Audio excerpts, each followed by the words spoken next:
Hello, everybody. Welcome, historic baseball fans. It is Jeff Cougar Koslowski from the Henry Ford's Historic Baseball Program, and I am joined once again by our researcher, historian, ballist, you name it, he does it, Marcus Razorback Dickson. Marcus, thanks for joining back up with me again. I'm looking forward to talking about the tournament. Yeah, we are all looking forward to the World Tournament here. The World Tournament of Historic Baseball coming up. And we've got the teams from all parts of the country will be visiting us, playing baseball as it was truly intended to be played by the rules of 1867. And what we want to do with this video is kind of look at baseball post 1867 and kind of venturing us into, well, how did this World Tournament come to be, as we're looking at now more than 2 decades of baseball that we have done from this standpoint of the tournament here. We wanted to kind of take a look back on our roots, but also baseball's roots as well. And so we've talked about it before. You know, we hit baseball in 1867 a lot during our games, and with our Facebook page, with our Instagram page, we do a lot with 1867, but we don't really talk about baseball after 1867. Marcus, what does baseball look like after 1867? How is it changing? What's evolving? How does this game look once the 67 season closes? Well, we've been fighting. The baseball, the National Association, baseball players. They've been fighting around the idea of professionalism and what that's going to look like, and so especially in the 1850s in New York, Brooklyn, Philadelphia, Boston, and then moving west towards Detroit, people would come out to see an amateur game, to see the Detroit Baseball Club play the Peninsulars. To see the amateur games. There would be several thousand people who would come out for that contest. But the push for professionalism was strong. In 1869, the National Association allowed there to be salaried clubs. 1871, the National Association of Professional Baseball Players was formed as the first professional league. The National Association, which was essentially the amateurs at that point, didn't last much longer.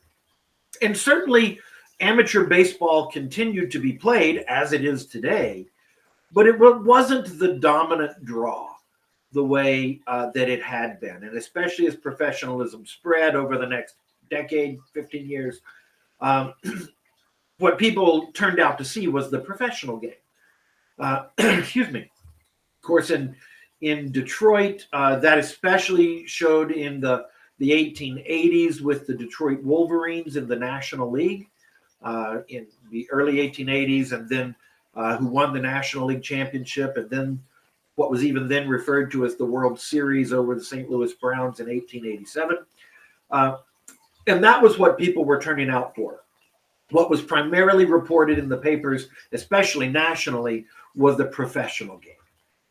And so it went in a lot of ways from being a thing that was played by lots of people seriously to being something that was played by lots of people a bit less seriously and watched by lots of people seriously.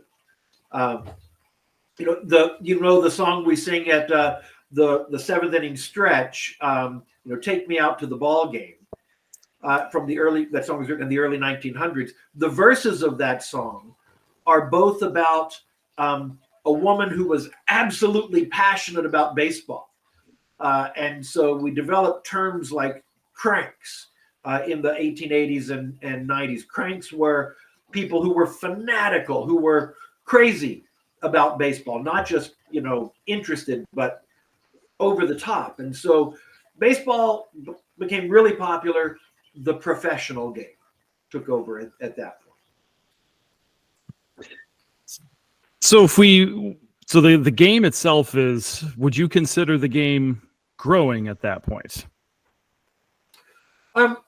Growing, yes, that it was growing in the sense that more and more people were aware of it, and probably knew how it was played, and probably played some themselves. It was still played. I mean, it was played by amateur clubs. It was played in school. It was played with, you can find some fairly old variations of the kind of games we played when we were kids with ghost runners and, those kind of things when you didn't have enough players. They still played variations of bat and ball that were closer to New York rules baseball. So it was certainly growing. It was well understood. It was seen as the national pastime. That term came into being even in the 1860s and just became more widely adopted. So yeah, baseball was well known. But again, it was at the peak. It was especially the professional league, the National League, and then the professional leagues with the creation of various other competitor leagues. So it's one of these places where that's really growing, or where they were hoping to really get it growing, was Detroit. And we've talked about this world tournament that the city of Detroit is hosting, or the Detroit Baseball Club is hosting here. Tell me what's going on with the Detroit Baseball Club post World Tournament. Well, they continued to play. They continued to be respected, and to some extent, they were relatively a little bit older than some of the other clubs, maybe a little bit more established. As suggested by the fact that they had most of their practices during what would, for most people, be the workday. But they didn't hold the. In the early part of the 1860s, they were really very influential in Detroit, Michigan, in Detroit baseball, Michigan baseball, kind of in the Midwest. And that didn't really continue. I'm honestly not sure how long the club continued as a club, but they didn't have that same standing. Now, the name the Detroit Baseball Club got picked up later by others, but the club that was responsible for the 1867 tournament, they continued for a while, but more they shifted, as many baseball clubs did. They shifted more towards the social aspects of being a baseball club rather than baseball being the predominant thing. Very much what the Knickerbockers did, what the Eckfords did as well. So the World Tournament in 1867, I guess one could argue, didn't really have the effect that they were hoping, which was really to escalate them as this main focal point of baseball of the Midwest, right? Yeah, I think that's true, and I honestly think it couldn't have. Even if everything had gone well, the fact that amateur baseball was really on the decline.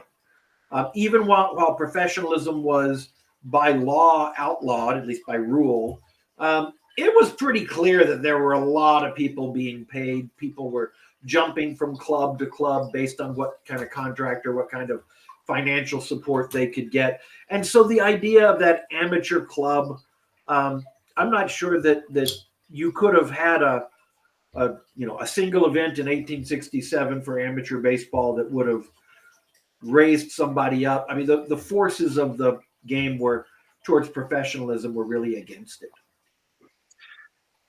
So we've been through, the 1860s. We've seen baseball played in which you could catch a ball on a bounce anywhere for an out. We've seen overrunning first is just like overrunning second or overrunning third, where you could be tagged out. We've seen, distances of, or the sizes of the ball, size of the equipment. A lot of things are changing there.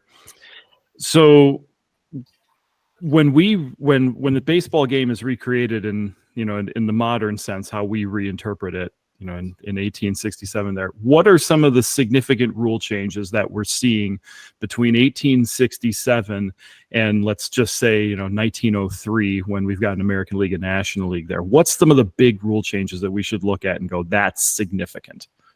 Well, the two that really are interrelated are pitching going from being the true pitch. The word pitch meant an underhanded straight arm delivery, And the rules changing to allow the pitcher to go, sidearm below the waist, sidearm below the belt, sidearm below the shoulder, and then in 1884 in the National League, 85 for the American Association, allowing full overhand pitching. So that was, pitching was becoming faster and faster. You could just throw faster overhand. And also as that came along, the shift from 1860s and before 1867, where the striker would say, "I'd like one waist high," and they call for a certain location, with the creation of the high and low strike zone, and then something that approximated the more modern strike zone. Going along with that as well, the number of strikes and balls.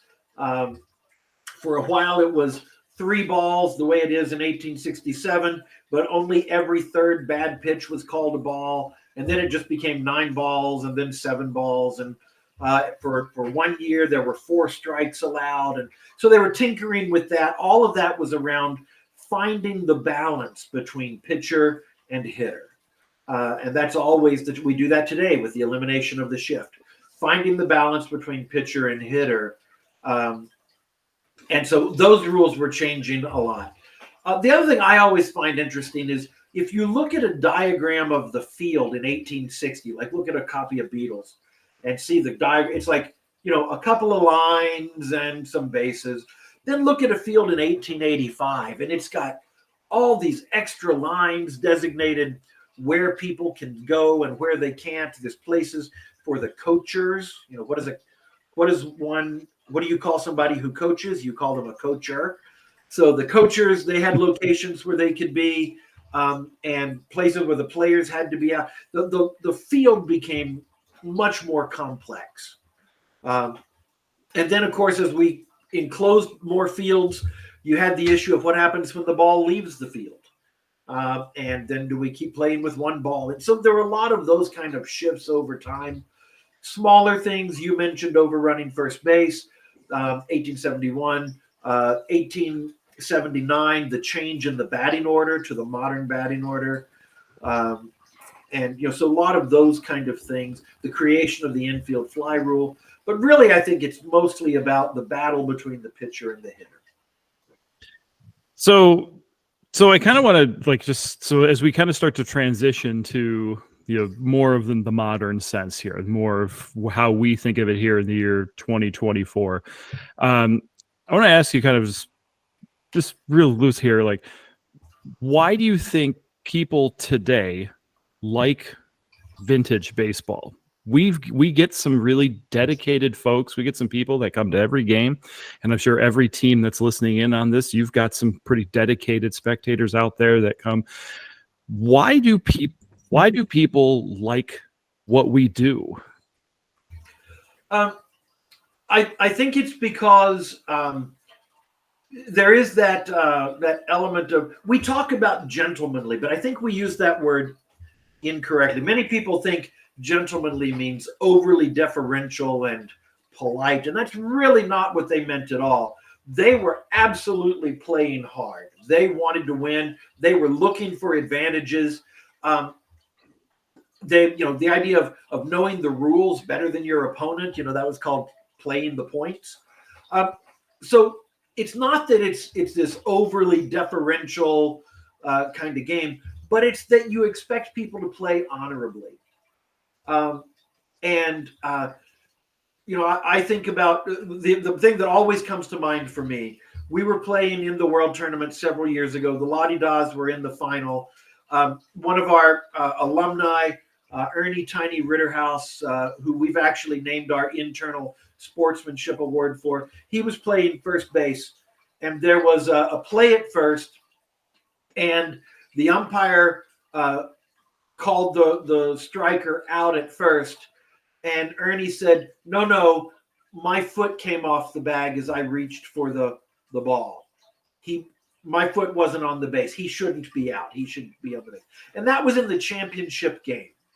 Mm-hmm. And so seeing people play hard, they really, really want to win and do well, but also play honorably, I think is very appealing. the idea of catching the ball barehanded, I hear about that when I'm announcing all the time. People saying, how could that happen? You see a high fly into center field or a line shot into left field, and somebody just pulls that ball in. And people are amazed by that. So I think that there's an element of the game that is it's appealing for its honor, it's appealing for its athleticism, and I sometimes joke, but they, in Pavarelli's guide from the late 1860s, he has this whole section about how cricket is really slow. But baseball, that's an American game. It's very fast. It's a game of constant action. And there's no fix my batting gloves and step out. I mean, it's a game that moves. So people can come and watch a really exciting game played in, an hour and 45 minutes, 2 hours, and see a lot of runs scored. And I think it's just really appealing and know that the people out there are just out there because they love it. I agree. Like this.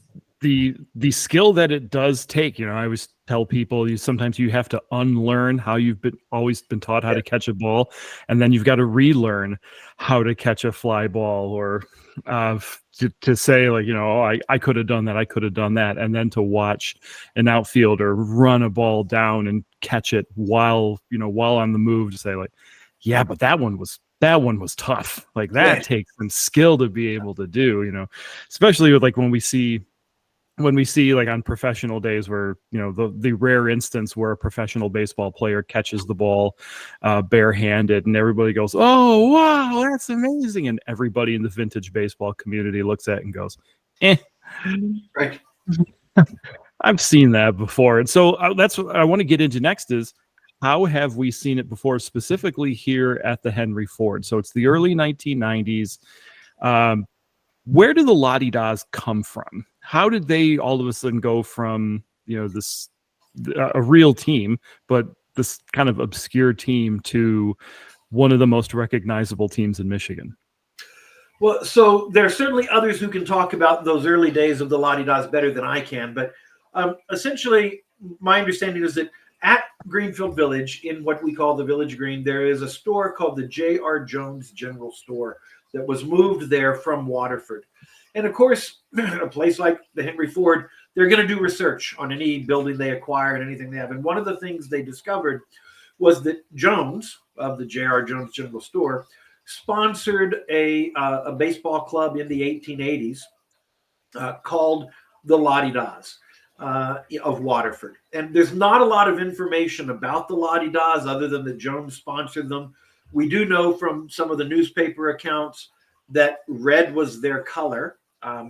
And so when the La-Di-Das were created, they used red as the dominant color and essentially created an 1880s style uniform, which is the uniform many people might be familiar with 3/4 sleeves and knickers and a necktie.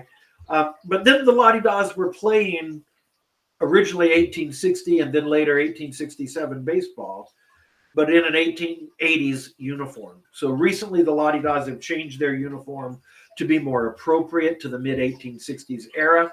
But when Henry Ford decided to really do vintage baseball, it was all around the idea of innovation that the Henry Ford emphasizes, and part of the innovation in gaming that was happening in the United States, and how baseball became so dominant from a community game of different types of bat and ball games into the game we know.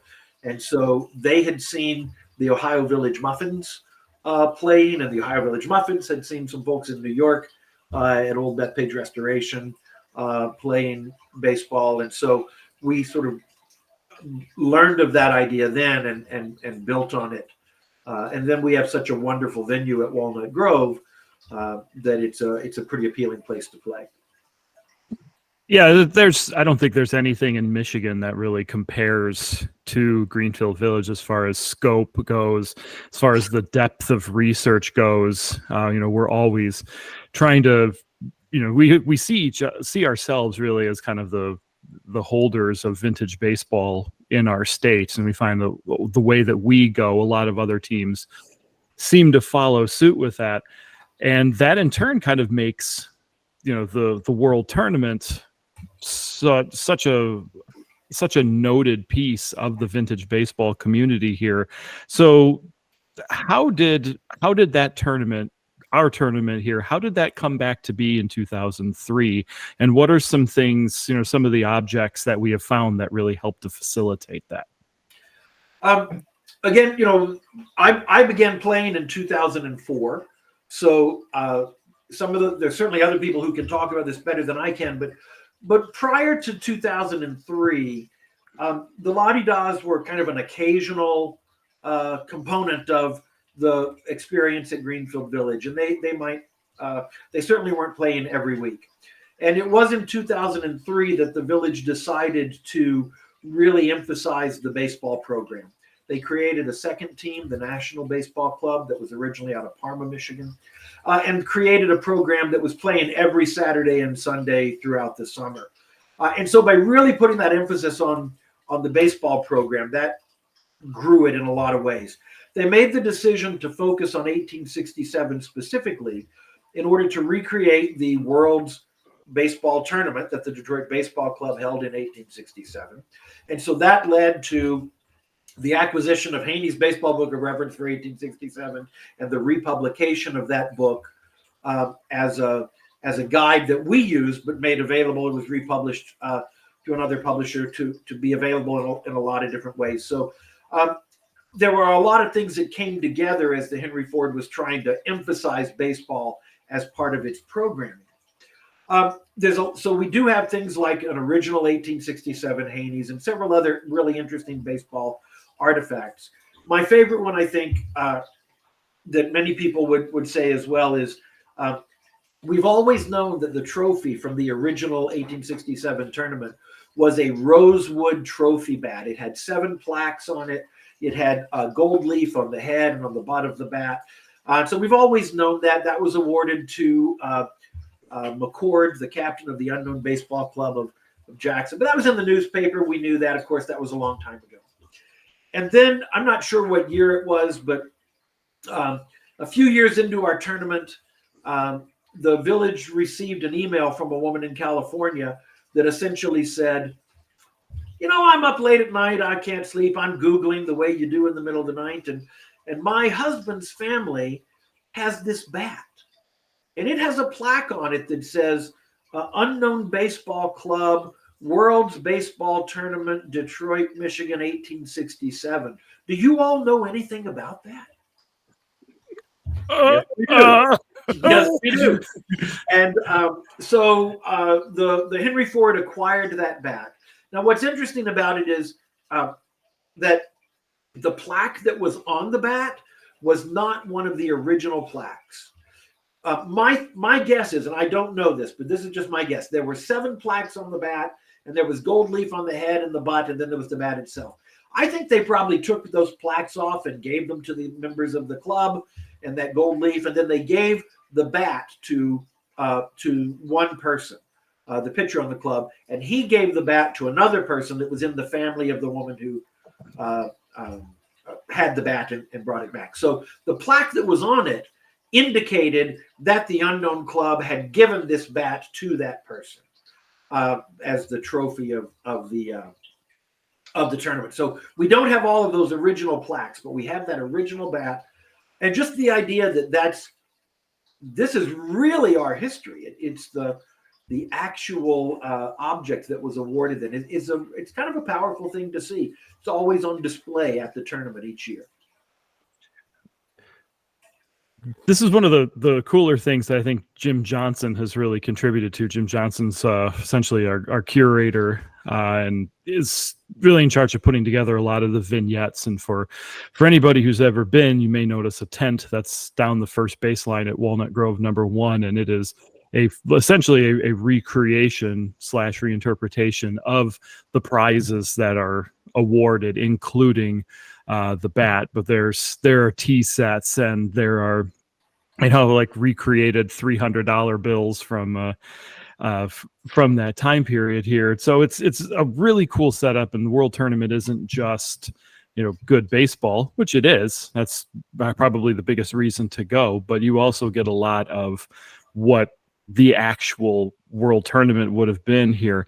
So Marcus, you said '04 was your first year. That 2004 was a very soggy world tournament for those of us that remember it. It was rained out. It was totally rained out here. And so thinking back then, instead to say 2005, which was my first world tournament here and going forward here, what does the tournament, our tournament look like, at that point? And how is the tournament kind of evolved with the sake of historical accuracy in mind? It's a great question. There's a lot of things that we get right. We try to get the rules right. We work really hard to make sure that we're getting those things accurate. There are some modifications that we make to the rules that are common among vintage baseball. But certainly over the time of the tournament, things have changed. We used to have 3 fields. Now we have 2, which necessitated a move to a smaller field of competitors from 16 teams down to 12. So it's not as big an event as it once was, but there are things that we have tried to emphasize in the rules. We have announcers to help explain things that are happening for spectators who come when they see something that looks a little unusual. I think one of the pieces is that the tournament at Greenville Village is a tournament. That if you look across the country in vintage baseball, there are some really wonderful events that are really more festivals, and they're characterized maybe by people jumping and playing with different clubs and just sort of enjoying that baseball environment. And I really love to go to those. At Greenville Village, the World Tournament is a tournament. It's highly competitive. Clubs are really there, and so that they're there to play hard and to win. And so you don't have people jumping from team to team. It's intended to be a pretty strong tournament, and that does affect the way that clubs are selected and the way that the game is played and the umpires and how they're trained and developed to try to make sure that we present that as good as possible. But it is a very well played competitive tournament. You do get a lot of just good baseball. It was really, really good baseball. I think back to 2007. I think the final score was 33-23. And then to look, maybe last year or even in, the past several years. And if a team gets more than 15 runs, that's considered something of a blowout. It's usually a close game from start to finish, Right. whichever teams are in it. So, Marcus, you and I we've played in a lot of world tournaments I think for all of the different incarnations. I know I've played for each of the 4 teams that the Village has had at some point here. What are some of your favorite memories from playing in the world tournament or announcing or in anything, but maybe mostly just playing? I would mention 2. The first one was the moment that the trophy bat was sort of revealed. They did kind of a presentation where they had all the players together, and the curator was telling the story about the original bat. And in my memory, at least, is as he was talking, he was kind of very casually pulling on these white gloves, and he was talking about the trophy bat, and he reached under the table and said, "This bat."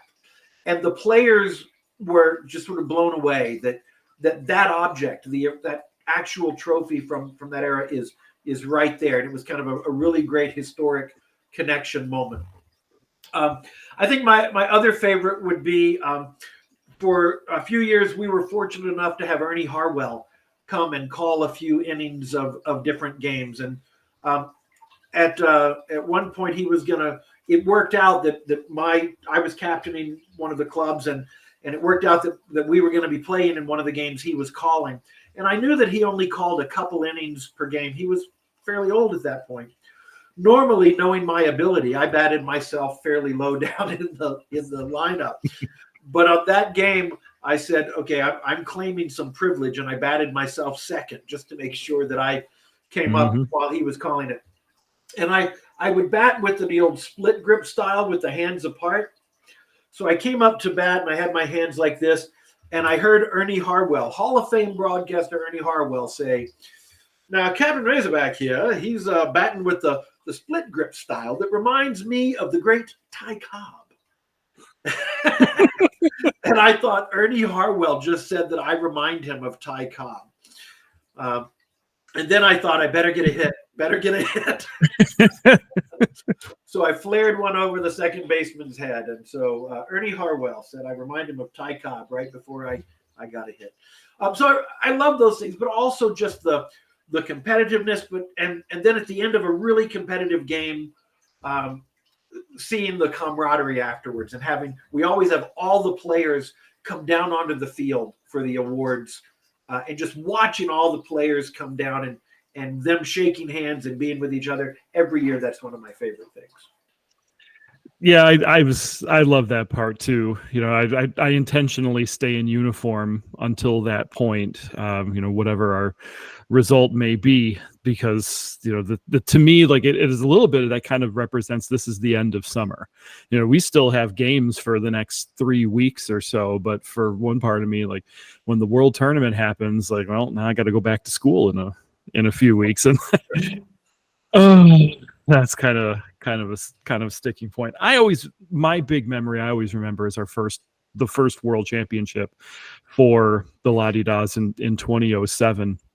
That whole tournament, when we beat the Clodbusters, who had won the first three championships, and then to beat Spiegel Grove, to be able to do that, and just the way that all 4 teams, because we had so many players that wanted to play in the World Tournament that we had 4 teams that were actually a part of it here. And I know a lot of we get guff about all the we don't get enough changeover. There's not enough new teams there. When we switched from 16 to 12, 2 Greenfield Village teams were killed off.